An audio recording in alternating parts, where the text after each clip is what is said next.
আসসালামু আলাইকুম। সাকিব স্টোরি লাউঞ্জে আজ শুনবেন মাসুদ রানার ভারতনাট্যম অভিযানের তৃতীয় পর্ব। 31 আগস্ট 1965। চোখ বন্ধ করো মিত্রা। গম্ভীর কণ্ঠ রানার। হাতে তার ওয়ালথার পিপিকে। নলটা আরো কয়েক ইঞ্চি বড় হয়ে গেছে সাইলেন্সার লাগানোতে। চোখ বন্ধ করল মিত্রা। ধর্মর করে বিছানা থেকে লোকটার ওঠার শব্দ পাওয়া গেল। দুপ। একটা মৃদু গম্ভীর শব্দ, তারপরই একটা তীক্ষ্ণ আর্তনাদ। ধরাস করে আছড়ে পড়ল মাটিতে ভারী কিছু। শিগগির বাইরে চলে এসো, মাটির দিকে চেয়েও না। তাঁবু থেকে বেরিয়েই এক দৌড়ে একটা আম গাছ তলায় এসে দাঁড়ালো ওরা। রানা বলল, চিৎকার শুনে এক্ষুনি আরো লোক এসে পড়বে। কোয়ার্টার মাইল দূরে মোটরসাইকেল। পালাতে হবে এখন জলদি। কথাটা শেষ হতে না হতেই 3 দিক থেকে টর্চ জ্বেলে উঠল। গর্জে উঠল 3টে রিভলভার। চট করে আম গাছের আড়ালে সরে গেল রানা মিত্রাকে নিয়ে। তারপর একটা টর্চ লক্ষ্য করে গুলি ছুড়ল। প্যাপস। মোটা কর্কশ গলার আওয়াজ এলো। গুলি গিয়ে ঢুকলো একটা টর্চের মধ্যে। সঙ্গে সঙ্গেই নিভে গেল সব টর্চ রানার অব্যর্থ গুলির ভয়ে। কিন্তু আরো একবার গর্জে উঠল 3 রিভলভার। মিত্রাকে নিয়ে মাটির ওপর দিয়ে বুকে হেঁটে সরে গেল রানা বেশ অনেকটা বাম দিকে। আগেই রাস্তার দিকে গেল না। 20 গজ ফাঁকা মাঠ পেরিয়ে রাস্তা। 3 জনেই আশা করবে রানা ওই পথে যাবে। গুলি এড়িয়ে রাস্তায় ওঠা সহজ হবে না। গাছের আড়ালে চলে গেছে চাঁদ। মিনিট দুয়েক চুপচাপ থেকে একটা টর্চ হঠাৎ রাস্তার দিকে একবার ফোকাস করেই নিভে গেল। সেই আলোয় রানা দেখল গলির মুখের কাছাকাছি মেশিনগানধারী যে লোকটাকে কায়দা করে ও বন্দি করেছিল, সেই লোকটা কোনো রকমে হাত পায়ের বাঁধন খুলে তাঁবুতে ফিরে আসছে। 3টে রিভলভার গর্জে উঠল একসঙ্গে। ঢিল খেলে কুকুর যেমন শব্দ করে ঠিক তেমনই একটা শব্দ করে বসে পড়ল লোকটা মাটিতে। রানা এবার দ্রুত বাম দিকের ঝোপঝাড়ের দিকে সরতে থাকলো। 2টো টর্চ জ্বলে উঠল এবার অনেকটা নির্ভয়ে। ইচ্ছে করলে 3 জনকেই শেষ করে দিতে পারে রানা, কিন্তু তা না করে চুপচাপ মাটির সঙ্গে সেটে থাকলো। রানার কয়েক ফুট পাশ দিয়ে এগিয়ে গেল 3 জন আহত লোকটার দিকে। মাটিতে পড়ে ছটফট করছে বটে, কিন্তু গুলি করতে পারে ভেবে আরো কয়েক রাউন্ড গুলি করলো ওরা গজ 10 দূরে দাঁড়িয়ে। একেবারে স্থির হয়ে যেতেই এগিয়ে গেল সামনে। রানা ততক্ষণে মিত্রার হাত ধরে জঙ্গলের আড়ালে আড়ালে রাস্তায় গিয়ে পড়েছে।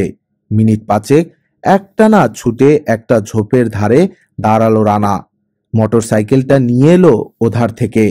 একটু দ্বিধা করলো মিত্রা মোটরসাইকেলের পেছনে উঠতে। টাইম বমটার কথা মনে হলো, কিন্তু আর তো উপায় নেই এখন। কাঁচা রাস্তা দিয়ে যতদূর তাড়াতাড়ি সম্ভব এগিয়ে চলল ওরা বড় রাস্তার দিকে। বড় রাস্তায় বাস টাস পাওয়া যাবে না? জিজ্ঞেস করলো মিত্রা। এত রাতে কোথায় কিভাবে বাস পাবে? আর বাসের দরকারই বা কি? এই 60 মাইল যেতে বড়জোর 1/4 ঘন্টা লাগবে হোন্ডায়। না মানে, আমরা কোনো ঝোপঝাড়ের মধ্যে তো লুকিয়ে থাকতে পারি রাতটা। সকালে না হয় বাসে ফেরা যাবে রাজশাহী। হঠাৎ বাসের প্রতি তোমার এত ভক্তি কেন মিত্রা? হেসে জিজ্ঞেস করলো রানা। কোনো উত্তর দিল না মিত্রা। ওর অস্বস্তিটা মনে মনে উপভোগ করছে রানা। বড় রাস্তায় উঠল ওরা। হেডলাইট জ্বেলে দিয়ে মাইল মিটারের দিকে চেয়ে বলল 65। পেছনে শক্ত করে রানার কাঁধ ধরে বসে আছে মিত্রা।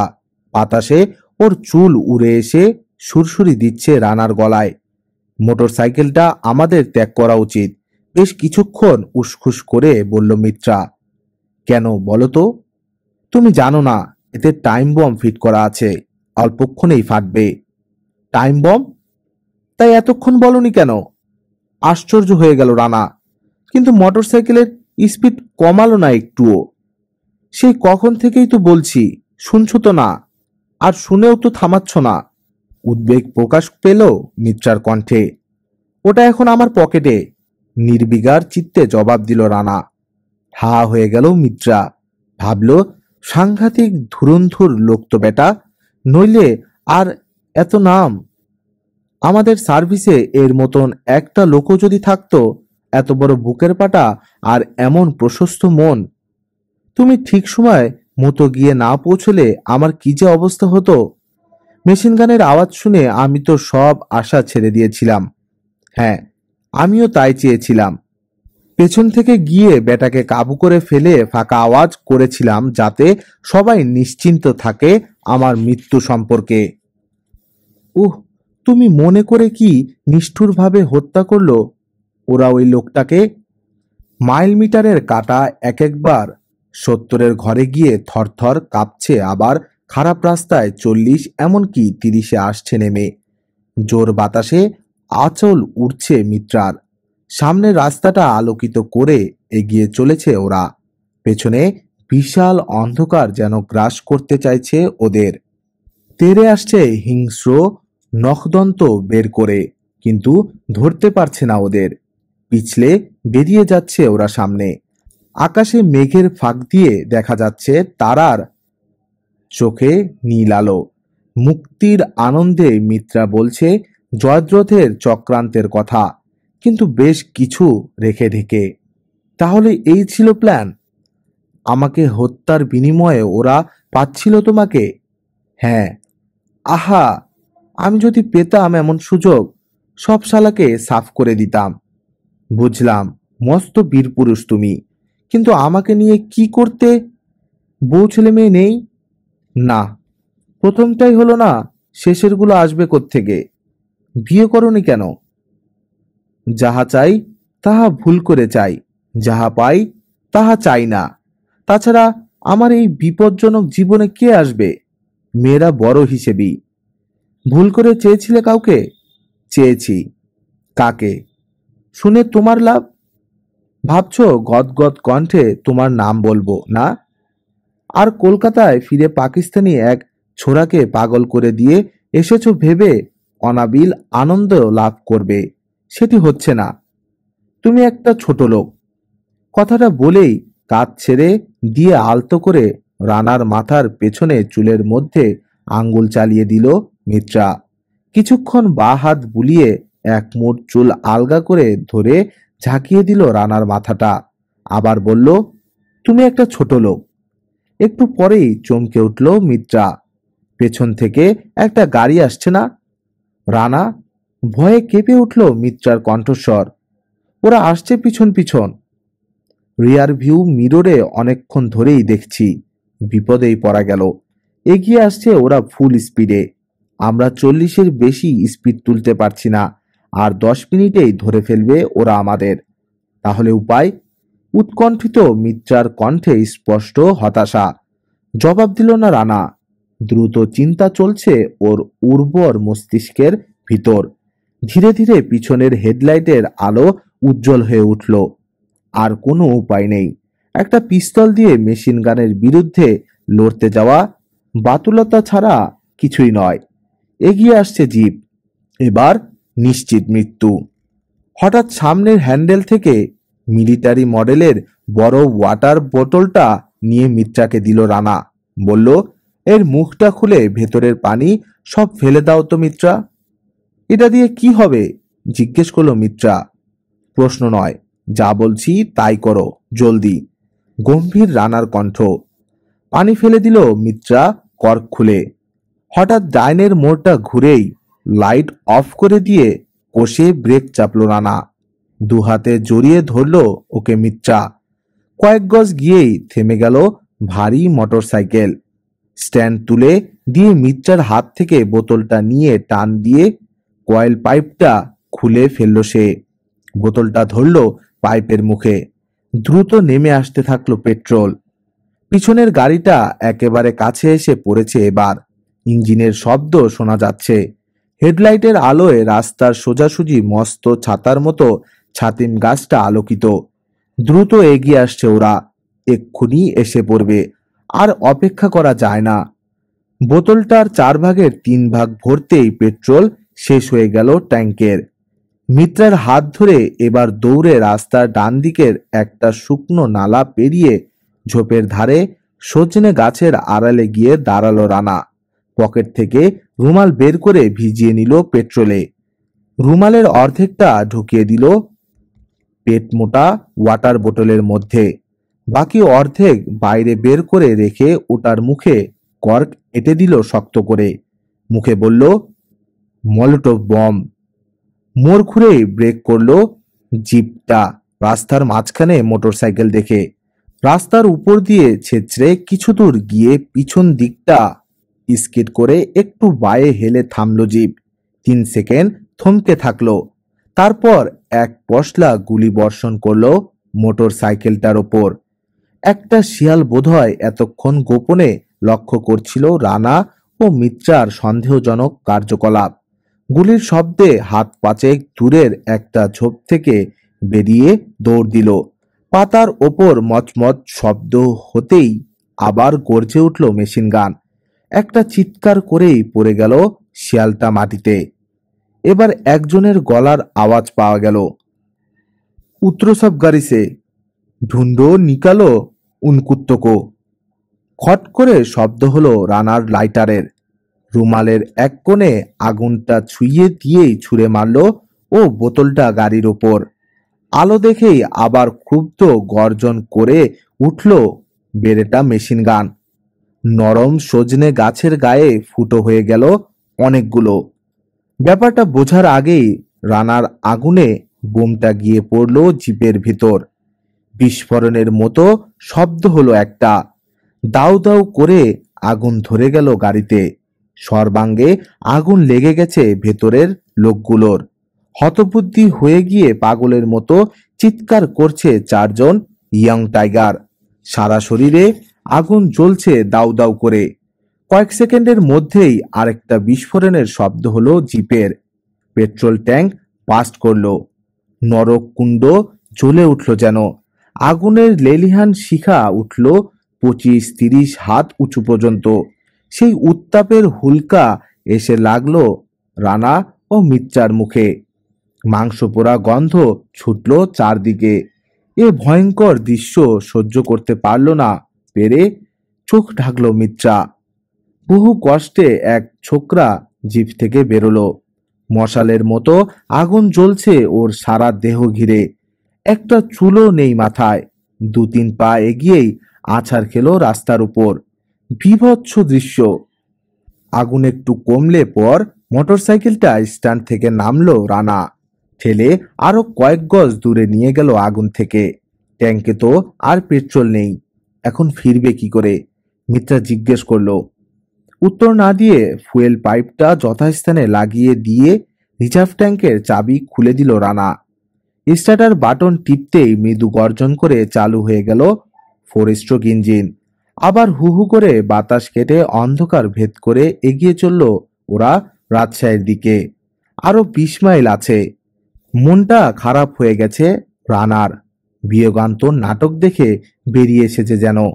জোর করে দূর করে দিল ও মন থেকে দুঃস্বপ্নের মতো ঘটনাগুলোর স্মৃতি। চাঁদ ডুবে গেছে, জলজল করছে শুভ্র তারাগুলো যেন শিশির ভেজা। থেকে থেকে হাসনাহেনা শিউলি আর ছাতিমের ভারী সুগন্ধ জমাট বেঁধে আছে রাস্তার উপর। একটা নক্ষত্র খসে পড়ল। রানা, বলো, যখন তারা খসে পড়ে তখন নাকি মনে মনে যে যা চায় তাই পায়? তুমি বিশ্বাস করো এ কথা? তুমি নিশ্চয় করো। কি চাইলে শুনি? তোমাকে। গালটা রাখলো সে রানার পিঠের উপর। তথাস্তু, খোদ ভগবানের মতো বলল রানা, তারপর হাসল। রানা আবার ডাকলো মিত্রা একটু পর। কি বলছো? তোমার কাছে প্রাণ ভিক্ষা চেয়েছিলাম, তুমি দিয়েছ। আমার কাছে তোমার কিছুই চাওয়ার নেই? আছে, যা চাইবো দেবে। তোমার জন্যে সব দিতে পারি আমি এখন। সত্যি? সত্যি। কি চাও তুমি বলো? ইনফরমেশন। কেউ যেন কালি মাখিয়ে দিল মিত্রার মুখে। এক মুহূর্তে বাস্তব জগতে ফিরে এলো সে। পাকিস্তান কাউন্টার ইন্টেলিজেন্সের মাসুদ রানা ইনফরমেশন চাইছে ইন্ডিয়ান সিক্রেট সার্ভিসের মিত্রা সেনের কাছে। কথা দিয়েছে সে, এখন ফেরাবে কি করে? চুপ করে থাকলো কিছুক্ষণ। দ্বিধা হচ্ছে মিত্রা? জিজ্ঞেস করলো রানা। হ্যাঁ, নিজের স্বার্থে, জয়দ্রথের বিরুদ্ধে, দেশের বিরুদ্ধে গিয়ে তোমার কাছে সাহায্য চেয়েছি আমি রানা, কেবল নিজেকে রক্ষা করবার জন্যে। তোমার বিরুদ্ধে জয়দ্রথের চক্রান্ত সফল হলো না, আমি স্বার্থপরের মতো বিশ্বাসঘাতকতা করলাম বলে। অদ্ভুত এক মানসিক পীড়ায় ভুগছি আমি রানা। আমার বিবেক ছিন্ন ভিন্ন করছে আমাকে, চোখে আঙ্গুল দিয়ে দেখাচ্ছে আমি অন্যায় করেছি।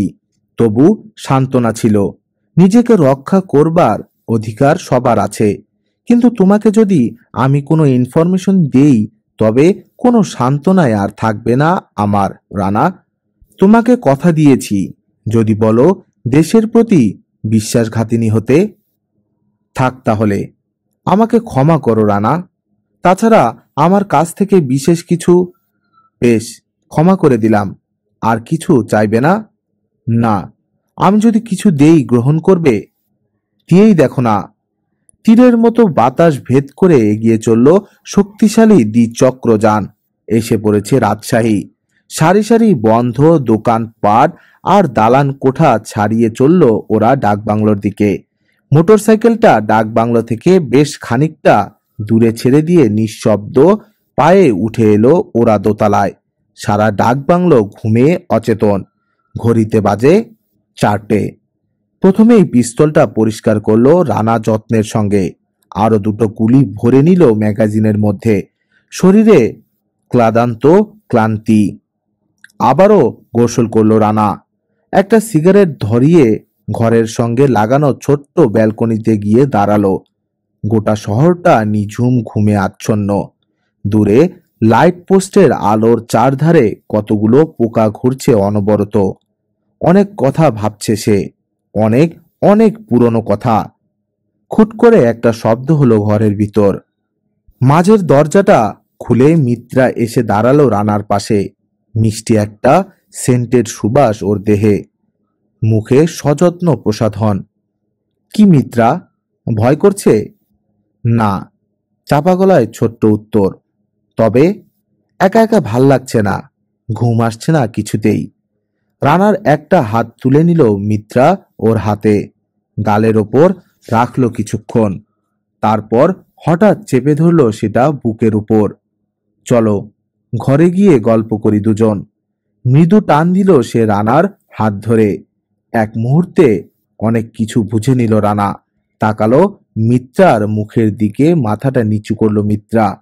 চিবুক ধরে মিত্রার লজ্জিত মুখটা উঁচু করলো রানা। চোখে চোখে চেয়ে থাকলো দুজন। রানা দেখলো উদগ্র কামনায় জ্বলছে নারীর চোখ। দূরের লাইট পোস্ট থেকে ম্লান আলো এসে পড়েছে, চিকচিক করছে মিত্রার আধবোঝা ভীরু চোখ। শেষ রাতের শিশির ভেজা অন্ধকারকে শিউরে দিয়ে কাছেই কোনো বাড়িতে কেঁদে উঠল একটি শিশু। ওরা দুজন হাসল। ঠান্ডা এক দমকা বাতাস এসে দুলিয়ে দিল মিত্রার শাড়ির আঁচল। ব্যালকনি ছেড়ে ঘরে চলে এলো ওরা। আরো ঘনিষ্ঠ হয়ে এলো মিত্রা। আলতো করে তুলে বিছানায় শুয়ে দিল রানা ওর বিবশ দেহ। 3 ওয়াটের নীল বাতিটা চেয়ে চেয়ে দেখল। এক সময় ফুপিয়ে উঠে 2 হাতে চোখ ঢাকলো মিত্রা সেন। সকাল 8টায় ঘুম ভাঙল রানার। পাশে কেউ নেই, পাশের ঘরেও কেউ নেই। সারা ডাকবাংলোতে মিশনের কেউ নেই। ভোজবাজির মতো যেন অদৃশ্য হয়ে গেছে সাংস্কৃতিক মিশনের গোটা দলটা। 2 সেপ্টেম্বর 1965। মৃত্যুর জন্য প্রস্তুত হয়ে নাও মাসুদ রানা। ঠিক 4 ফুট সামনে থেকে ভেসে এলো জলদ গম্ভীর কণ্ঠস্বর। এয়ার কুলারের একটা মৃদু গুঞ্জন এলো কানে।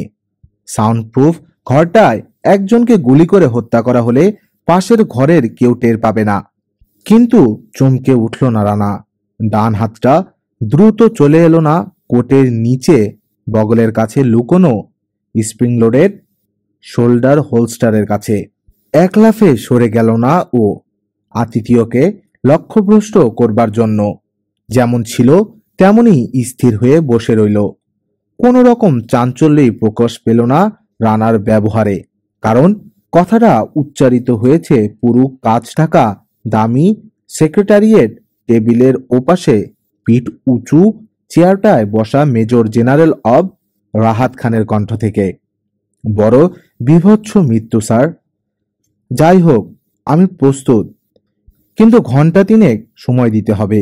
মৃত্যুর পর তো আর সময় হবে না। কয়েকটা কাজ সেরে নিতে চাই। আজ সন্ধ্যা পর্যন্ত সময় আছে। হাভানা ধরিয়ে নেবার জন্য থামলেন রাহাত খান। তারপর টেবিলের উপর থেকে একটা কাগজ এগিয়ে দিলেন। আর এই চিঠিটা রেখে দাও। ইচ্ছে করলে আজই নাভানা ট্রেডার্স থেকে ডেলিভারি নিতে পারো তোমার নতুন টয়োটো করোনা গাড়ি। করোনা পেয়ে রানার ভিতরে কি প্রতিক্রিয়া হবে ভালোভাবেই জানা আছে রাহাত খানের। তাই আর রানার মুখের দিকে না চেয়ে একটা ফাইল নিয়ে পাতা উল্টাতে আরম্ভ করলেন। রানা তুলে নিল চিঠিটা। শেষকালে 1500 সিসি ফ্যামিলি কার। ছিছি! ক্ষোভে দুঃখে নিজের আঙ্গুল কামড়াতে ইচ্ছে করল রানার। মনটা বিষিয়ে গেল বসের ওপর। অনেক চেষ্টায় মুখের চেহারাটা ভদ্রচিত রেখে বলল, কিন্তু অন্য কোনো বাজে গাড়ি নিয়ে গেলে হয় না স্যার? আমার জাগুয়ারটা এভাবে ভেঙে চুরে, মানে ওটা আমার। যত প্রিয় গাড়ি হোক না কেন, ওটাতেই তোমার অ্যাক্সিডেন্ট করতে হবে। গাড়ির চেয়ে তোমার প্রাণের মূল্য অনেক বেশি। আমি চাই না ভবিষ্যতে তুমি একটা অসাধারণ গাড়ি চালিয়ে ফিল্মি স্টারের মতো সবার মুখ চেনা হয়ে যাও। ওই গাড়ি চালানো আজই শেষ। আরেকটা জিনিস, শত্রুপক্ষের ফাইলে তোমার অভ্যাস সম্পর্কে একটা স্পেশাল নোট আছে। সেটা হচ্ছে তোমার সিগারেটের ব্র্যান্ড সিনিয়র সার্ভিস। ওটা ত্যাগ করে আমাদের দেশি কোনো ব্র্যান্ড বেছে নিতে হবে তোমাকে। চোখে পড়ার মতো কোনো শখ বা অভ্যাস তোমার জীবনে হারাম।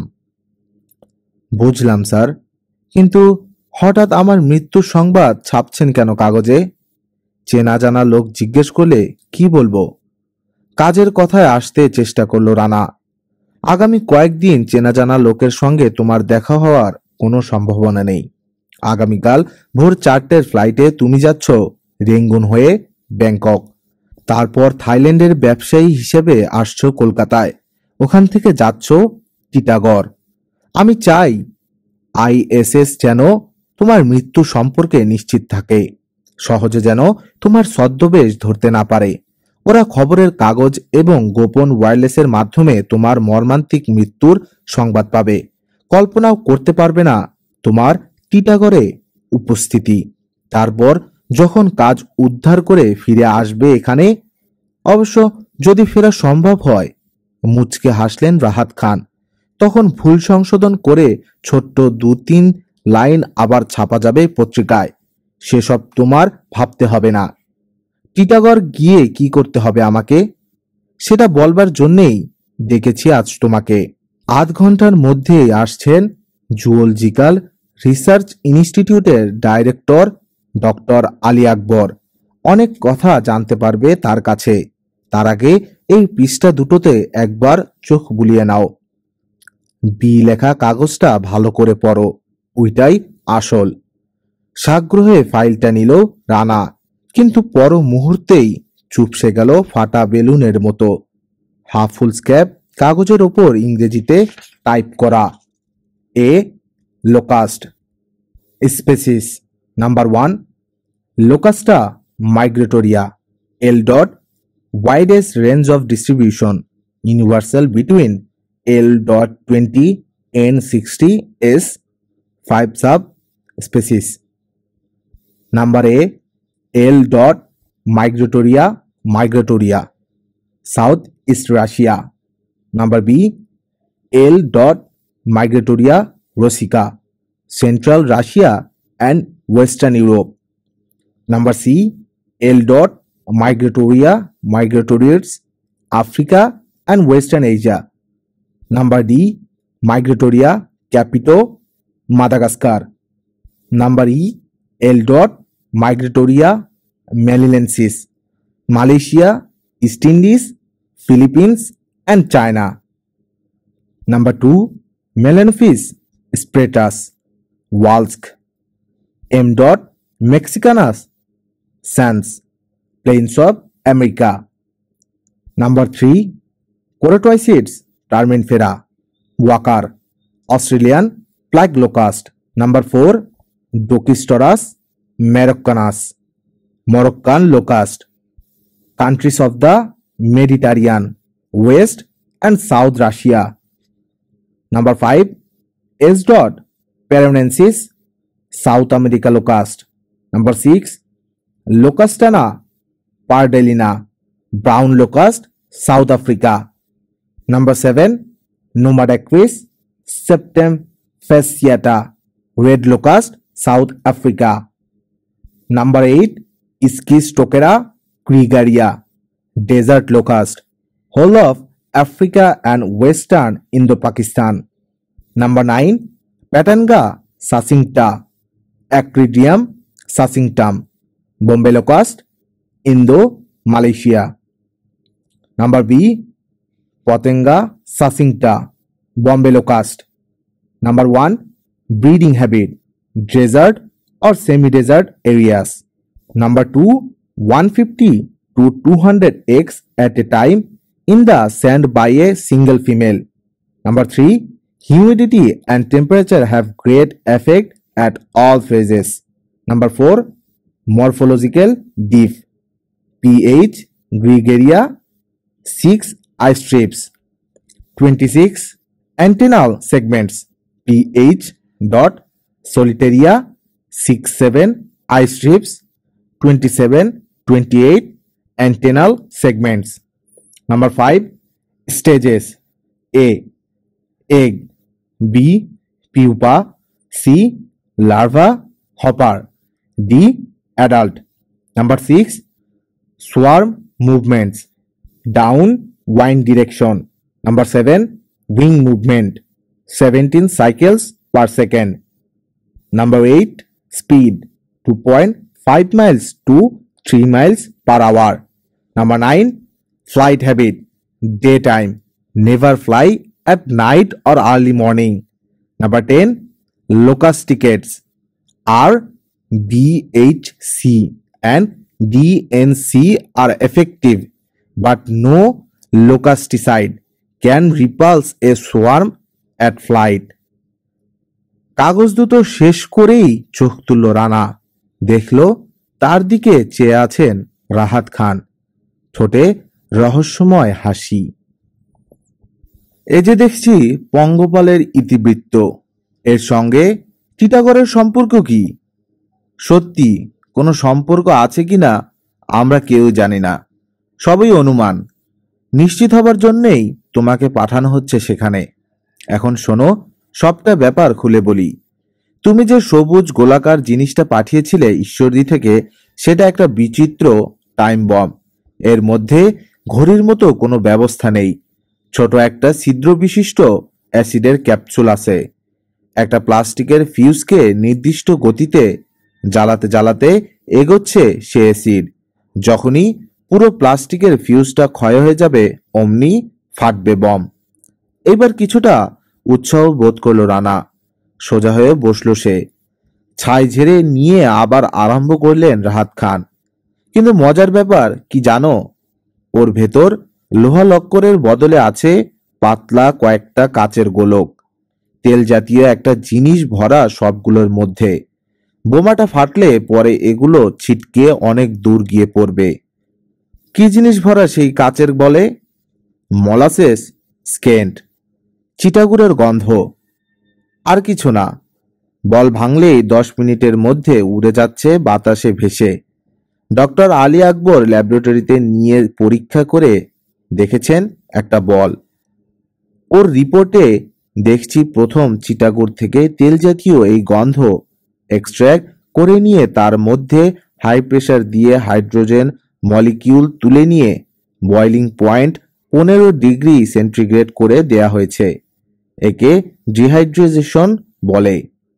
বয়লিং পয়েন্ট যদি অতখানি নিচু করে দেয়া যায়, তাহলে এ ধরনের যে কোনো জিনিস মিনিমাম অ্যাটমস ফেরিক টেম্পারেচারেও এভাপোরেট করবে। বাতাসে উড়ে যাবে স্প্রিটের মতো। কিন্তু তাতে লাভ কি হবে ভারতের? সেটাই তো প্রশ্ন। হিসেব করে দেখা গেছে যে হারে প্লাস্টিক ফিউজটা ক্ষয় হচ্ছে, তাতে আগামী 6ই সেপ্টেম্বর ভোর 3:30টায় ফাটবে টাইম বম। প্রত্যেকটা বোমাই একসঙ্গে ফাটবে বলে ধারণা করে নেওয়া অসঙ্গত হবে না। এখন ওই বিশেষ দিনে যদি সারা পূর্ব পাকিস্তানের সীমানা বরাবর এই সেন্ট বোম ফাটে, তাহলে কি এমন সুবিধা হতে পারে ভারতের? ডক্টর আকবর সমাধান দিচ্ছেন পঙ্গপাল। পঙ্গপাল, রানার বুকের মধ্যে কলজে বরাবর কেউ যেন হাতুড়ির ঘা দিল একটা। একসঙ্গে দ্রুত অনেকগুলো চিন্তা খেলে গেল মাথার মধ্যে। একটা ভয়ঙ্কর সম্ভাবনা উকি দিল মনের কোণে। হতেও তো পারে, ওদের দ্বারা অসম্ভব কি? ইন্টারকমে গোলাম সারওয়ারের গলা শোনা গেল। ডক্টর আলী আকবর স্যার, ভেতরে পাঠিয়ে দাও। আর নাসরিনকে বলো যেন নিজ হাতে 3 কাপ কফি বানিয়ে পাঠিয়ে দেয় আমার কামরায়। চট করে একবার রাহাত খানের দিকে চেয়ে নিয়ে মনে মনে হাসল রানা। মধ্যবয়সী এক ভদ্রলোক প্রবেশ করলেন ঘরে। উঠে দাঁড়িয়ে সাদরে ডেকে বসালেন তাকে রাহাত খান। ফর্সা গায়ের রং, খয়েরি চোখের মণি, ছিমছাম পরিষ্কার পরিচ্ছন্ন বিলেতি ছাটের নীল স্যুট, প্রশস্ত কপালে প্রতিভার ছাপ। রানার পাশের চেয়ারটা ছেড়ে বসলেন ডক্টর আলী আকবর। হাতের অ্যাটাচি কেসটা রাখলেন খালি চেয়ারের ওপর। পরিচয় দিলেন রাহাত খান। আমি রানাকে সমস্ত ব্যাপার মোটামুটি বোঝাবার চেষ্টা করেছিলাম। ও যাচ্ছে আমাদের তরফ থেকে টিটাগড়ে। রানা আমাকে জিজ্ঞেস করেছিল ওই সেন্ট থেকে আপনি পঙ্গপালের কথা মনে করলেন কেন? আপনিই বরং বুঝিয়ে দিন। এটা খুব সাধারণ কথা। এই গন্ধ লোকাস্টকে আকর্ষণ করে। এটা এখন প্রতিষ্ঠিত সত্য। পৃথিবীর বিভিন্ন জায়গায় বড় বড় রিসার্চ সেন্টারে পঙ্গপাল ধ্বংস করবার জন্যে লোকাস্টিসাইড তৈরি হচ্ছে এবং এই সেন্টের সঙ্গে মিশিয়ে ব্যবহার করা হচ্ছে। এই গন্ধের সঙ্গে পঙ্গপাল অঙ্গাঙ্গিভাবে জড়িত। কিন্তু রাহাত খান সূত্রটা ধরলেন কথার। দেখা যাচ্ছে লোকাস্টিসাইডের কোনো চিহ্ন নেই, শুধু গন্ধটাই ছড়াতে চাইছে ওরা আমাদের আকাশে বাতাসে। তার মানে কি হতে পারে? একটাই অর্থ আপাতত মনে হচ্ছে, ওরা সীমান্ত থেকে পঙ্গপাল ছাড়বে ওই দিন। বিনা যুদ্ধেই আমাদের এই কৃষি প্রধান দেশ ধ্বংস করে দেবে, তাই না? সত্যিকার কোনো ক্ষতি করবার মতো অত পঙ্গপাল পাবে কোথায় ওরা স্যার? জিজ্ঞেস করলো রানা। আমার কাছেও ব্যাপারটা খুবই অবাস্তব বলে মনে হচ্ছে মিস্টার খান, বললেন ডক্টর আলী আকবর। যদিও আমি একে সম্ভব বলে বিশ্বাস করি না, তবু সারাদিন ছটফট করেছি দুশ্চিন্তায় এবং শেষ পর্যন্ত কাল সারা রাত পরিশ্রম করে একটা সলিউশন তৈরি করেছি। স্প্রে গানে ভরে এনেছি সেটা। যদি সত্যি ওখানে গিয়ে দেখেন পঙ্গপালের কারবার, তাহলে এই সলিউশনটা স্প্রে করে আসবেন। অ্যাটাচি কেস থেকে একটা কৌটো বের করে সযত্নে টেবিলের উপর রাখলেন তিনি। কি আছে এতে? ম্যাটারিজিয়াম। কফি এলো।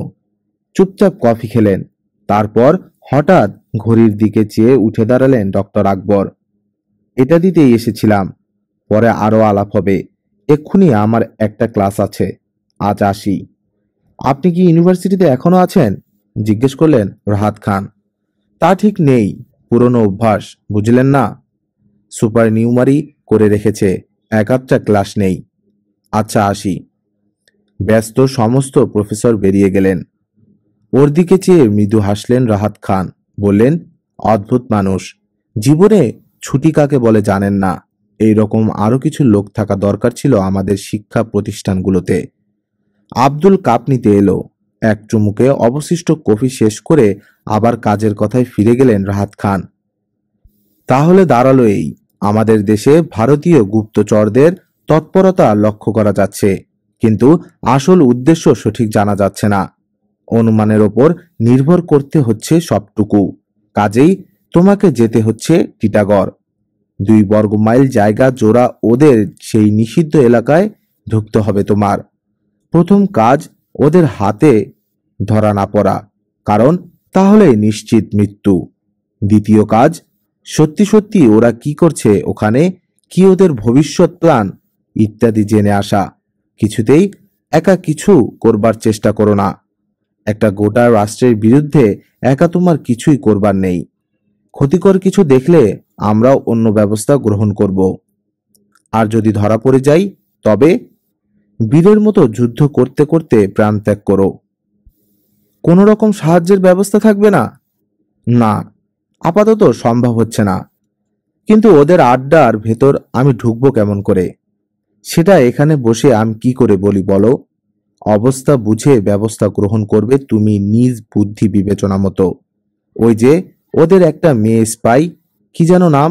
ও, মিত্রা সেন, যার জন্য এতগুলো ক্ষমতাশালী লোককে পুত্রহারা করলে তুমি, তার সঙ্গে তো তোমার খুব, মানে, বাম হাতের মধ্যমা দিয়ে ডান চোখের নিচটা একটু চুলকে নিলেন রাহাত খান। বেশ খানিকটা অন্তরঙ্গতা হয়েছিল। তার কাছ থেকে কোনো রকম সাহায্যের আশা আছে? না স্যার, ও একটু অন্য ধরনের মেয়ে। মানে? আচ্ছা আচ্ছা, ও কেমন মেয়ে আমার না জানলেও চলবে। এদিকে ইয়াং টাইগার্সের পিতৃদেবরা আমার মাথা চিবিয়ে খাবার চেষ্টা করছে। উঁচু মহলটা তোলপাড় করে ফেলেছে একেবারে। মহা ঝামেলায় পড়েছি। যাক, সেই দিন যদি শুভেচ্ছা মিশনের দলটাকে ধরতে পারতে, তবে আর এত ঝামেলা পোহাতে হতো না।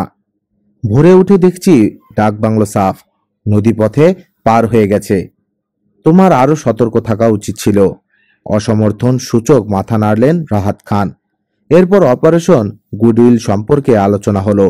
কয়েকটা ম্যাপ এঁকে রাহাত খান কি কি সব বোঝালেন রানাকে। সব রকম সম্ভাবনায় খুঁটিয়ে খুঁটিয়ে দেখা হলো। তারপর একসময় আস্তে দরজাটা বন্ধ করে দিয়ে বেরিয়ে এলো রানা সে ঘর থেকে। রাহাত খানের ঘর থেকে বেরিয়েই একটা সিগারেট ধরালো রানা। তারপর প্যাকেট শুদ্ধ বাকি 15টা সিগারেট ছুঁড়ে ফেলে দিল বাইরে। নিজের কামরায় গিয়ে বসলো রানা চিন্তান্বিত মুখে। মনে মনে গুছিয়ে নিচ্ছে ভবিষ্যৎ কাজগুলো। কি ব্যাপার, বড় সাহেব মেরেছে নাকি? নাসরিন রেহানা সামনে এসে দাঁড়ালো। মেরেছে মানে? একেবারে খুন করে ফেলেছে। কাল খবরের কাগজে দেখবে। বুঝলাম না। এখন বুঝে কাজ নেই। কাল কাগজ হাতে নিয়েই বুঝতে পারবে। এখন এই চিঠিটা নিয়ে নাভানা ট্রেডার্সে চলে যাও তো সোজা। ওদের শোরুম থেকে যে রংটা তোমার পছন্দ হয় সে রঙের একটা করোনা নিয়ে চলে এসো। আর আব্দুলকে বলে যেও 1 প্যাকেট ক্যাপস্টান সিগারেট নিয়ে আসবে আমার জন্যে। এই যে টাকা।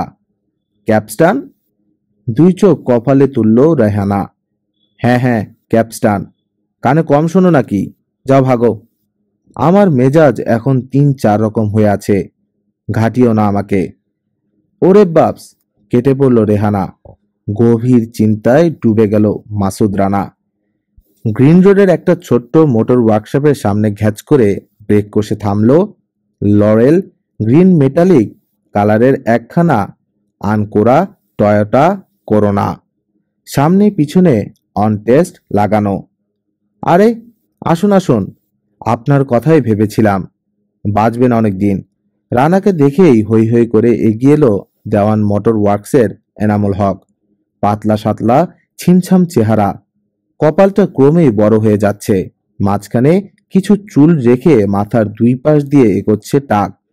ডান গালে চোয়ালের কাছে কোনো হাতুড়ে ডাক্তারের অপারেশনের দাগ। গর্ত হয়ে আছে। বাড়ি মুর্শিদাবাদ। রানার গাড়ির একমাত্র অভিভাবক।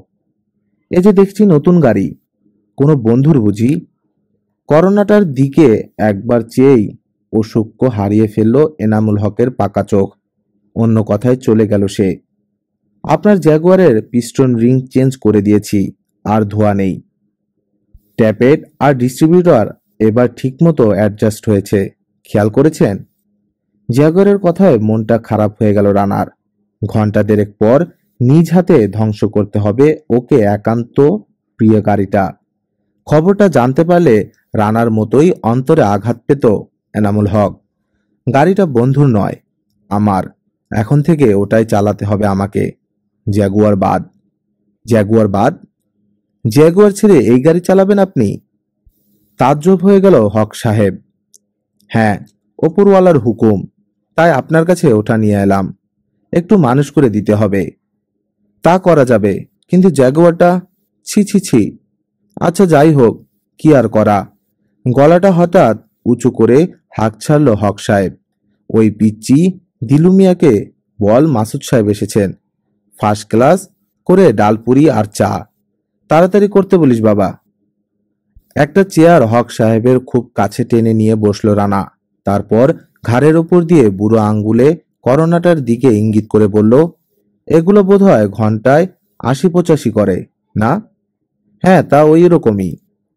এর বেশি আর কি আশা করেন? কমপক্ষে ১৩০। পারবেন? পারবো না কেন, একটু সময় লাগবে। নতুন গাড়ি, মাত্র শোরুম থেকে বের করেছেন, কদিন চালান, তারপর এক সময়। নতুন গাড়ির মোহ আমার নাই হক সাহেব, আপনি ভালো করেই জানেন। তাছাড়া আগামী কয়েকদিন আমি ঢাকার বাইরে যাচ্ছি। এটা আমি এখনই এখানে ছেড়ে ট্যাক্সিতে ফিরবো বাসায়। ফিরে এসে কমপ্লিট চাই। কি কি বদলাতে হবে? সে অনেক কিছু। প্রথমে তো চেসিস আর বডির ওজন কমাতে হবে। ইঞ্জিনের রোটেটিং আর রেসিপ্রোকেটিং পার্টসের ওজন কমাতে হবে। সিলিন্ডার হেড মেশিনিং করে কম্প্রেশন রেশিও বাড়াতে হবে। ইনলেট পার্টসগুলোকে হাই পলিশ লাগাতে হবে যাতে ভালো ফ্লো পাওয়া যায়। কাস্ট আয়রন থাকলে ফ্লো অত সুবিধার হয় না। সাইলেন্সার বক্স উড়িয়ে দিয়ে ডাইরেক্ট এক্সজস্ট পাইপ দিতে হবে। টুইন ডাউনড্রাফট কার্বুরেটর লাগাতে হবে। রানার বাড়ানো প্যাকেট থেকে ক্যাপস্টার না নিয়ে নিজের কিংস্টক বের করলো এনামুল হক। তাছাড়া কম্পাসোচন চেম্বারের ডিজাইন বদলে ফেলতে হবে। আরও শক্তিশালী ভ্যালভ স্প্রিং দিতে হবে। স্পেশাল ক্যাম্পশ্যাফট ফিট করতে হবে। ট্যাপের ক্লিয়ারেন্স বাড়িয়ে দিতে হবে। ইন্ডাকশন র্যামিং এফেক্টের জন্য সুপার চার্জার লাগাতে হবে। তার উপর একখানা ওভারড্রাইভ ইউনিট ফিট করে দেব। ইঞ্জিন স্পিড হুইল স্পিডের সমান হয়ে যাবে। পেট্রোলও খাবে অপেক্ষাকৃত কম। সাধারণ গাড়িতে ইঞ্জিন স্পিড হুইল স্পিডে ডাবল থাকে। সমান করে দিলে বুঝতে পারছেন না কত বেশি স্পিড পাচ্ছেন। এছাড়া আরও দু একটা টুকিটাকি জিনিস আছে, যেমন কুলিং সিস্টেমটা ইমপ্রুভ করতে হবে। কারণ বুঝতেই পারছেন। কিচ্ছু বুঝতে পারছি না হক সাহেব। আর সহ্য করতে পারল না রানা, এবং বুঝবার কিছুমাত্র আগ্রহ নেই। এসব আপনি বুঝলেই চলবে। স্পিড কত পাচ্ছি শুধু সেটাই বলেন সাহেব। তা কমপক্ষে 120 তো বটেই। ঠিক কত পাবেন বলা মুশকিল, বেশি হতে পারে। ব্যাস, তাহলেই খুশি। কিন্তু হবে তো? হবে না কেন? বিদেশে হরদম হচ্ছে। তবে একটা কথা মনে রাখবেন, যেরকম স্পিড আর পিকআপ চাইছেন তাতে পেট্রোল কনজাম্পশন বেড়ে যাবে অনেক। তা হোক, এই 5,000 টাকার চেক রেখে যাচ্ছি, আরও যা লাগে লাগিয়ে দেবেন। 1 সপ্তাহের মধ্যে আসছি আমি। আরে সেসব আমাকে বলতে হবে না। চাটা ঠান্ডা হয়ে যাচ্ছে, নিন আরম্ভ করুন। রানার প্রিয় ডালপুরি দিলুর নিজ হাতে তৈরি আর চা শেষ করে সিগারেট ধরালো দুজন। ঠিক এমনই সময় ঢুকলো এসে ইদু মিয়া। ওস্তাদ, আমার গাড়িটা আবার ফির টেরাবল দিতেছে, জিনিসে দেখা দিবার লাগাবো। হঠাৎ রানার দিক চোখ পড়তেই উচ্ছ্বসিত হয়ে উঠল ইদু মিয়া। আরে আপনি এখানে হুজুর? ওস্তাদের লগে জান পয়চান আছে বুঝি? হ্যাঁ হ্যাঁ, জান পয়চান আছে। আয় দেখি তোর গাড়ির কি হয়েছে, ধমকের সুরে বলল হক। তারপর তিনজন এসে দাঁড়ালো ট্যাক্সির সামনে। দে, স্টার্ট দে দেখি। ইদু মিয়া স্টার্ট দিল, কিন্তু কোনো ট্রাবল পাওয়া গেল না। রানা একটু অবাক হলো। বেটা শয়তান, এই রাস্তা দিয়ে যখনই যাবে নেমে এসে এরকম বিরক্ত করবে। কিছু না, ঠিক আছে গাড়ি। রানার দিকে চেয়ে বলল, এটা ওর একটা বাতিক হয়ে দাঁড়িয়েছে। এই পথে যেতে একবার থামা চাই। আরে না না ওস্তাদ, আপনারে দেখলেই হালায় টেরাবল জায়গা। হাসে ইদু মিয়া। আহেন হুজুর, কোন দিকে যাইবেন? রানাকে ডাকলো এবার সে। তোমার গাড়িতে উঠব না। খেলে গে হুজুর, বেদবি হয়েছে কোনো? না, ভাড়া না নিলে তোমার গাড়িতে আর ওঠা যাবে না। কি কন হুজুর, বাড়ার লগে কি? দিলে দিবেন, না দিলে না দিবেন, মাগার বেহিসাব দিবার পারবেন না। পুরানা পল্টন থেকে এয়ারপোর্ট ঘ্যাচ কইরা 20 টাকা বাইর কইরা দিলেন, 5 টাকা বি কেরাও আহে না। বেইমান পাইছেন আমারে। আর এদিক ওদিক যে ঘুরলে। গাড়িতে উঠে বসে বলল রানা। ঘুরলাম তো বেহুদা হুজুর, আপনি বি চুপ থাকলেন। আইবি লাগছে মনে কইরা খামাখা লৌড় পারলাম। গাড়ি ছেড়ে দিল ইদু মিয়া। রানা হাত নাড়ল এনামুল হকের দিকে। Motijheel international trading corporation. কথার খেই ধরে আরম্ভ করল ইদু মিয়া। ওই হালার পিছে লাগছিলাম আমি এয়ারপোর্ট থেকে, দেখে হালাই যাই কই। আইবি না আইবির উইটা ভাগতে ভাগতে একেবারে রমনা পার্ক। গাড়ি ফেলায় গেল গা মারানি। আমি আজ রাতে 3টের সময় আমার বাসায় আসতে পারবে? পারুম না কেলেগা স্যার। মহাজনের গাড়ি তো না, আপনা গাড়ি। বেশ, এসো তাহলে। ভাড়া চুকিয়ে দিয়ে ঢুকে পড়ল রানা 7তলা বাড়িটার মধ্যে। ভাবল ভোর রাতে ইদু মিয়াকে বলে দেবে যেন আগামীকাল একবার এনামুল হকের সঙ্গে দেখা করে দুপুরের দিকে। নিশ্চয়ই এনামুল হক ওকে রানার মৃত্যুর সংবাদ দেবে। তারপর অবাক হয়ে শুনবে ভোর রাতে রানার ঢাকা ত্যাগের কথা। ব্যাপারটা আজ করে নিয়ে চেপে যাবে হক সাহেব। কাজ বন্ধ করবে না করোনার। কদিন পর ঢাকায় ফিরে তৈরি গাড়ি পাবে রানা। 3 সেপ্টেম্বর 1965। রেঙ্গুনে 2 ঘন্টা থামতে হবে। পিআইয়ের দৌড় ওই পর্যন্তই। এরপর বিওএসি তে যেতে হবে ব্যাংকক। ব্যাংকক যাত্রীরা বেশিরভাগই বেরিয়ে পড়ল ভোরের রেঙ্গুন দেখতে। এক রানা বসে থাকলো প্যাসেঞ্জার্স লাউঞ্জে। ঢাকা এয়ারপোর্টে কেনা আজকের বাংলা কাগজটা খুলল ও। এতক্ষণ প্লেনে ওটা ভাঁজ করে নিয়ে বসেছিল। খুলতে সাহস হয়নি, পাছে কেউ চিনে ফেলে। খবরের কাগজে পরিষ্কার উঠেছে ছবিটা প্রথম পৃষ্ঠায়। ভাঙ্গাচোরা জ্যাগুয়ার গাড়িটার দুমড়ানো দরজা দিয়ে বেরিয়ে আছে রানার দেহের অর্ধাংশ, রক্তে লাল কালিতে। ভেসে আছে কপাল, গাল, জামার একাংশ। কিন্তু চেনা যাচ্ছে ওকে পরিষ্কার। হেডিং সড়ক দুর্ঘটনায় এক ব্যক্তির মৃত্যু। নিচে লেখা নিজস্ব সংবাদদাতা। গতকাল বৃহস্পতিবার বৈকাল 6:30টায় চন্দ্রার নিকট গাছের সহিত ধাক্কা খাইয়া একটি জাগুয়ার গাড়ি ইবিএ 4784 সম্পূর্ণরূপে বিধ্বস্ত হইয়া চালক ঘটনাস্থলেই নিহত হইয়াছেন। বেপরোয়া গতিতে গাড়িটি ঢাকা হইতে আসিতেছিল। প্রত্যক্ষদর্শীর বিবরণ হইতে জানা যায়, পথের উপর খেলায়রত 2টি বালককে রক্ষা করতে গিয়া ডান দিকে কাটিয়া একটি গাছের সহিত ধাক্কা খাইয়া গাড়িটি চুরমার হইয়া যায়। নিহত চালক জনাব মাসুদ রানা ঢাকার ইন্টারন্যাশনাল ট্রেডিং কর্পোরেশনে একজন কর্মকর্তা ছিলেন। ময়নাতদন্তের জন্য লাশ ঢাকা মেডিকেল কলেজে হাসপাতালে প্রেরণ করা হইয়াছে। একটা দীর্ঘ শ্বাস ছেড়ে রানা ভাবল, সত্যি যদি ওর মৃত্যু ঘটত তাহলেও ঠিক এমনই নিরুত্তাপ ভাষায় লাইনকটি লেখা হতো। তারপর ভুলে যেত সবাই ওর কথা। নতুন নতুন মানুষ আসতো এই পৃথিবীতে। ঢেউয়ের পর ঢেউ আসতো নতুন জেনারেশন। হাজার হাজার বছর পার হয়ে যেত। এখনকার মতোই চাঁদ উঠত আকাশে পৃথিবীটাকে স্নিগ্ধ আলোয় মায়াময় করে দিয়ে। সাগর দুলতো আবেগে। মাতাল হাওয়া এসে নিবিড় করে তুলত প্রেমিক প্রেমিকার মধুমিলন। তরুণ তার প্রথম প্রেমের রঙে রাঙিয়ে নিত এই ভুবন। যৌবনের গর্বে বুক ফুলিয়ে বলতো, আমি ভালোবাসি, ভালোবাসি এই সুন্দর পৃথিবীকে। তারপর একদিন সেও হারিয়ে যেত রানারই মতো কালের অতলে। মানুষের জীবনটা কি এর উদ্দেশ্য? মাথাটা একবার ঝাঁকিয়ে নিয়ে এসব বাজে চিন্তা দূর করে দিল মাসুদ রানা। যতক্ষণ বেঁচে আছে অন্তত ততক্ষণ তো স্বেচ্ছাধীন। তার ইচ্ছের ঘোড়া যেদিক খুশি ছোটাতে পারে। কাল মহাকালের থোড়াই পরোয়া করে সে। তারপর যা হবার হোক না, কে মানা করতে গেছে। লাগাও ব্রেকফাস্ট, তারপর আবার প্লেন, পাহাড় পর্বত ডিঙ্গিয়ে ব্যাংকক। ব্যাংককে কাস্টমস চেকিং হয়ে যেতেই বেরিয়ে এলো রানা। মৃদু হেসে ভাবল, ওর অ্যাটাচি কেসটা দেখলেই হয়েছিল কাজ। 50টা $100 কর করে নোট ছিল একটা চোরা পকেটে। কাউকে না জানিয়ে এগুলো এনেছে ও হোম ডেলিভারি স্কিমে এক বন্ধুর জন্যে কিছু শখের জিনিস কিনে পাঠাবে বলে। মিস্টার মাসুদ রানা। গগলসাটা এক ভদ্রমহিলা কাছে এসে দাঁড়ালো। বয়স 26-27 হবে। গায়ের রং রীতিমতো ফর্সা।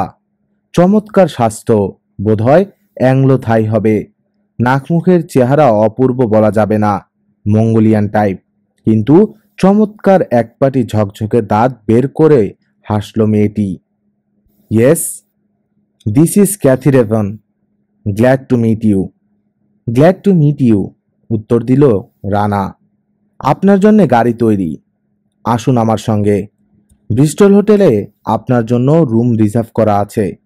মিস্টার ক্রিয়াং শিশানান জরুরি কাজে সাইগন গেছেন, আমার ওপর অভ্যর্থনার দায়িত্ব দিয়ে গেছেন। আশা করি প্লেনে সময়টা ভালোই কেটেছে। না, খুব খারাপ। পাহাড়গুলোর ওপর দিয়ে আসবার সময় এত বাম করেছে যে মাথাটা ঘুরছে এখনো। ভাবছি পায়ে হেঁটে দেশে ফিরব। আপনার দুর্ভাগ্য, আজ বোধহয় আবহাওয়া কিছু গোলমাল করেছে। সাধারণত এমন অনুযোগ শোনা যায় না। স্যান্ড ব্রিজ কালারের ছোট একটা 850 ফিয়াট দাঁড়িয়েছিল। ড্রাইভিং সিটে বসে ভেতর থেকে ওপাশের দরজাটা খুলে দিল ক্যাথি ডেভন। ছোটখাটো টু ডোর গাড়িটা বেশ পছন্দ হলো রানার। উঠে বসলো প্যাসেঞ্জার সিটে। গাড়ির ওই সিটটাকে ডেথ সিট বলে কোনো এক আমেরিকান ম্যাগাজিনে পড়েছিল। অ্যাক্সিডেন্টে ওই সিটের যাত্রী বেশি আহত হয়। মুচকি একটু হাসল রানা। পাকা হাত মেয়েটির। যখন ডান দিকে মোড় ঘুরবে তখন ঠিক ডান দিকেই সিগন্যাল দিচ্ছে। আমাদের দেশি মেয়ে ড্রাইভারের মতো বাই সিগন্যাল দিয়ে ডাইনে ঘুরছে না। কাজেই নিশ্চিন্ত মনে এদিক ওদিক চাইতে চাইতে চলল রানা। পিচঢালা রাস্তা দিয়ে বেশ কয়েক মাইল গিয়ে শহরে ঢুকলো গাড়ি। একেবারে বাংলাদেশের মতো দেশটা, কিন্তু আমাদের চেয়ে অনেক দ্রুত এখানকার জীবনযাত্রা।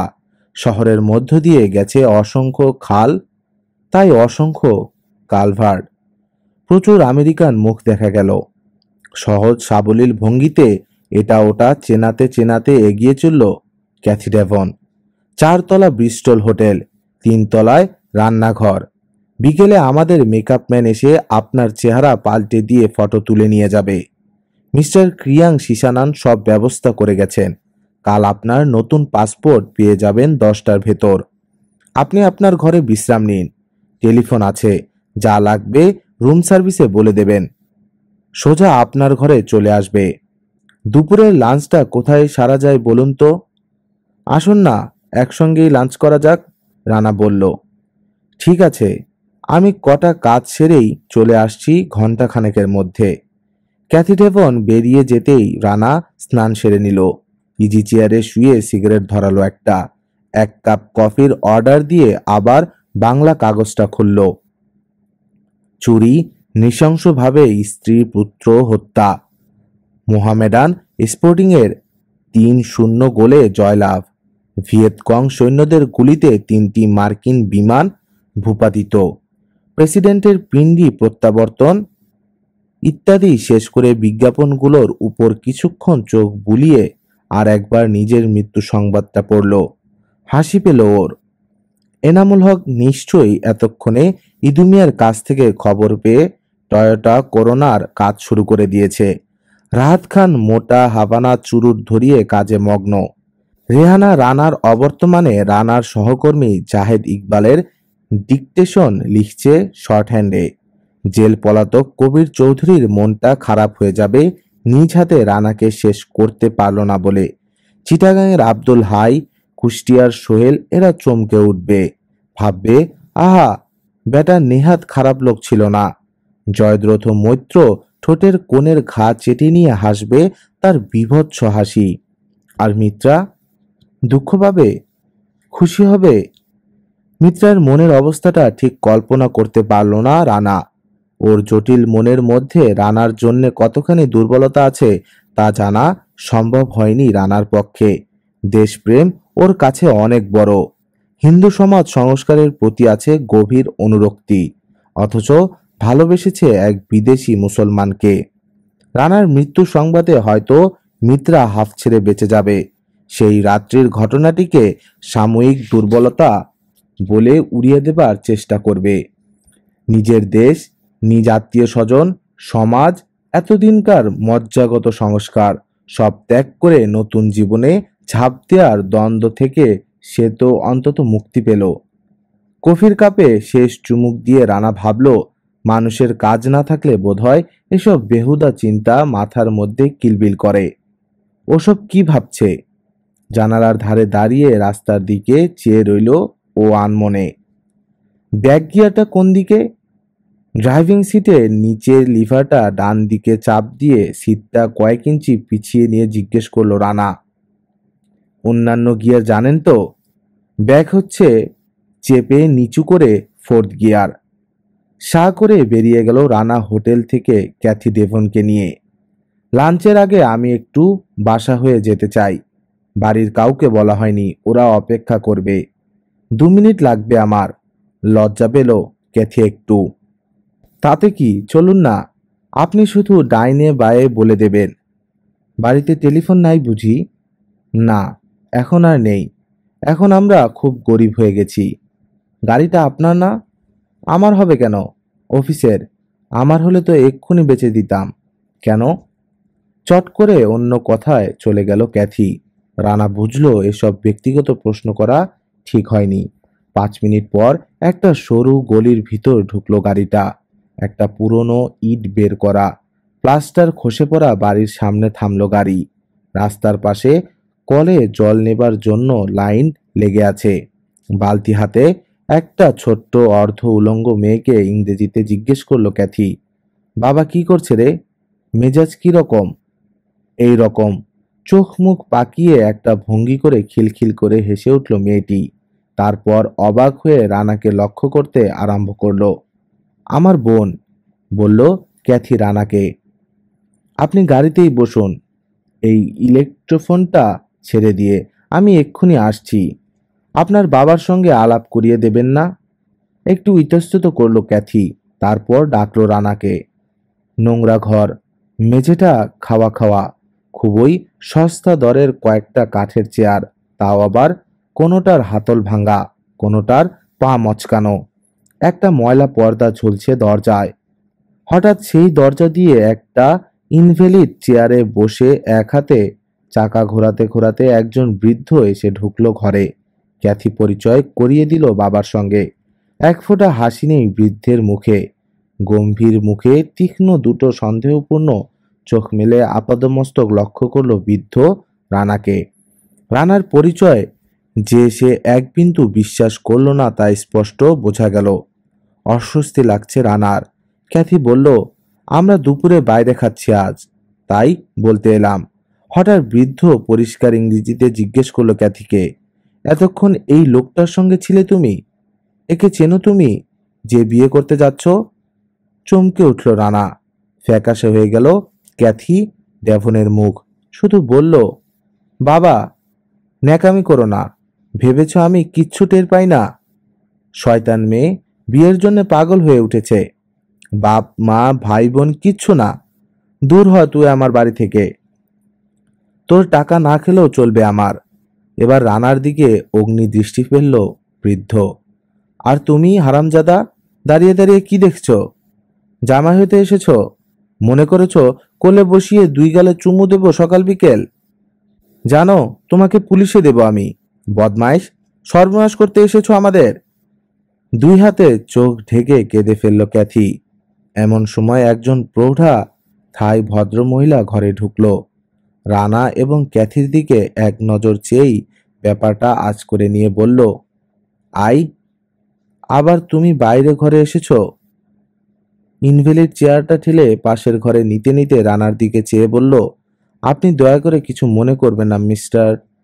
রানা দাঁড়িয়ে দাঁড়িয়ে শুনল বুড়ো চিৎকার করে বলেছে, সবাই জোচ্চোর, সব শয়তান। আমি এদের চিনি না মনে করেছ? এখন আমাদের কি অবস্থা হবে? বিয়ে করলে আর টাকা দেবে ক্যাথি? গলাটা ভেঙে গেল। কাঁদতে আরম্ভ করলো বৃদ্ধ। এত বড় সংসার নিয়ে এবার পানিতে পড়লাম রে। মহিলার কণ্ঠস্বর শোনা গেল, চুপ করো। আহ, চুপ করো তো লক্ষ্মী। ক্যাথি বিয়ে করেছে কে বলল তোমাকে? ছি ছি, ওই ভদ্রলোকের সামনে তুমি মেয়েটাকে কত বড় অপমান করলে বলো তো? ভদ্রলোক? ওহ, পরিষ্কার ডাকাতের চেহারা। উনি আবার ভদ্রলোক সাজতে এসেছেন। রুমালে চোখ মুছে নিয়ে ক্যাথি বলল, মাফ করবেন মিস্টার রানা, আপনি গাড়িতে গিয়ে বসুন, আমি মাকে বলেই চলে আসছি। হতবাক রানা গাড়িতে গিয়ে বসলো। ঠিক 2 মিনিটেই চলে এলো ক্যাথি। গাড়ি ছাড়লো রানা। লাবণ লুয়াং রোডের রেইনবো হোটেলে ইংলিশ লাঞ্চ অর্ডার দিল ও। স্যুপের মধ্যে গোলমরিচের গুঁড়ো ফেলতে ফেলতে রানা বলল, আপনার বাবার এই অবস্থা কতদিন ধরে? কি অবস্থা? এই মানে একটু অপ্রকৃতস্থা। আমার বাবা পাগল নন, উনি ভুগছেন সন্দেহ রোগে। আর এই রোগও আরম্ভ হয়েছে অল্প দিন ধরে। পক্ষাঘাতে পঙ্গু হয়ে পড়ায় ওর মস্ত ব্যবসা বন্ধু বান্ধব পার্টনার আর কর্মচারীরা মিলে উচ্ছন্নে দিয়েছে। অনেক টাকা ধার হয়ে গেল বাজারে। সেই থেকে সবাইকে সন্দেহ করতে আরম্ভ করেছেন উনি। আমি এবং আমার বোন উপার্জন করে সংসার না চালালে সবাই না খেয়ে মারা যাবে। তাই ওর সন্দেহ আমার নিজের সুখের জন্য স্বার্থপরের মতো বিয়ে করে ফেলবো এবং সংসারে টাকা আসা বন্ধ হয়ে যাবে। সব সময় এই অবস্থা থাকে না। প্রত্যেক মাসের প্রথমে যখন টাকা তুলে দেই বাবার হাতে, বাবা তখন ছেলে মানুষের মতো হাউমাউ করে কাঁদে, বলে, তোদের আমি নিংড়ে শুষে ছোবড়া বানিয়ে ফেলেছি রে ক্যাথি, দোহাই তোদের, আমাকে একটু বিষ এনে দে, আমি মরলেই তোরা সুখে সংসার বাঁধতে পারবি। হঠাৎ সচকিত হয়ে ক্যাথি বলল, ছি ছি, আপনাকে এসব কি বলছি? আমার কিন্তু শুনতে বেশ লাগছে। আপনার বাবা কি এদেশের? উনি আয়ারল্যান্ডের। আমার মায়ের প্রেমে পড়ে বিয়ে করে এখানেই সেটেল করেছিলেন। তাই আমরা হয়েছি এক মিশ্র জাত। ধর্ম আমাদের খ্রিস্টানিটি। সমাজে স্থান নেই, সবাই অ্যাংলো বলে মুখ বাঁকায়। আপনার বোনও কি চাকরি করেন? না, সে নৃত্যশিল্পী। ঠিক শিল্পী বলা যায় না, নেচে টাকা উপার্জন করে আর কি। কলকাতার গ্র্যান্ড হোটেলে আছে ও এখন। নেচে যা পায় খরচটা রেখে দিয়ে সব পাঠিয়ে দেয় বাবার কাছে। আমাদের বোধহয় প্রসঙ্গ পরিবর্তন করা উচিত। এসব দুঃখের কথা আপনি শুনে কি করবেন? পুডিং শেষ হতেই কফি এলো। একটা সিগারেট নিজে নিয়ে প্যাকেটটা বাড়িয়ে দিল রানা ক্যাথির দিকে। দুটো সিগারেটে আগুন ধরিয়ে রানা বলল, আপনার ভবিষ্যৎ জীবনের প্ল্যান কি? ভবিষ্যতের চিন্তা একদম বন্ধ করে দিয়েছি। কেন? আমরা যে পাকে পড়েছি, এ থেকে বেরোতে আরো 10 বছর সময় লাগবে। আমার বয়স কত জানেন?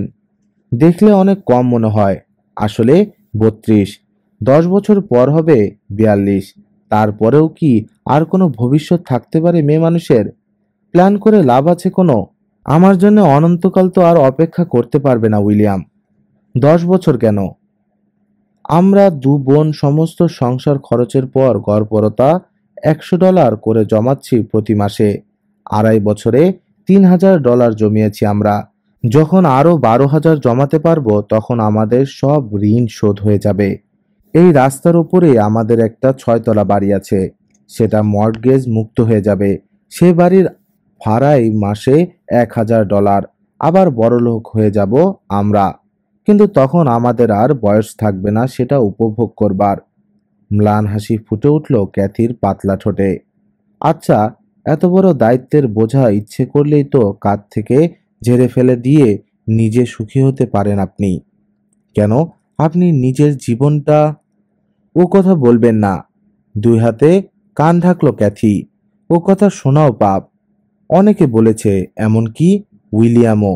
ভুলেও যদি করে বসি এ কাজ, তাহলে তার প্রায়শ্চিত হবে আত্মহত্যা।